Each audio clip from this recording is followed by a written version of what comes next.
આગળ વાત કરીએ તો એક નેતા કે જેમણે મતદારોને ગર્ભિત ધમકી આપી છે।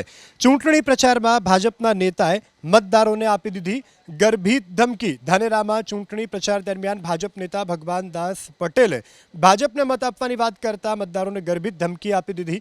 ભગવાન દાસ પટેલે સ્પષ્ટ કહી દીધું કે જો ભૂલ કરશો તો અમારા પગ તમારા કામ કરવા માટે ગાંધીનગર સુધી નહીં ઉપડે। એટલું જ નહીં, તળાવો ભરવા માટે હજુ તો પાઇપ જ આવ્યા છે, પાણી નથી આવ્યું। ભગવાન દાસના આજ ચેતવણી આપતા નિવેદનને જિલ્લા કોંગ્રેસના નેતા ડામરાજી રાજગોરે વખોડ્યું।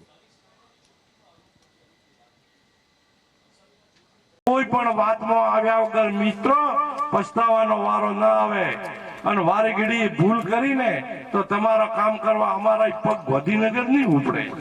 આ તમને સ્પષ્ટ કહું, હજી ભોગળો પડ્યા પોણી માંથી નોખ્યા। વિચાર કરજો, જો તમારું ભવિષ્ય, તમારી આવનારી પેઢીનું ભવિષ્ય જોતા હો, સુખાકારી તાલુકામાં જોતા હો તો ભારતીય જનતા પાર્ટી સિવાય કોઈનો વિચાર નહીં કરવાનો। આવી ગર્ભિત ધમકી આપનારા લોકોને હવે ઓળખવાની જરૂર છે।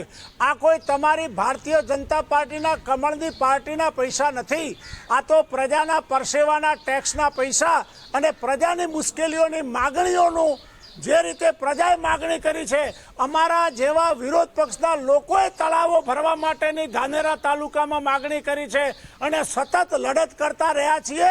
એટલે પ્રજાએ અમારી વિરોધ પક્ષની માગણીની વાતને સ્વીકારી છે અને હવે તમે મત લેવા માટે પ્રજાને ગર્ભિત ધમકી આપો છો।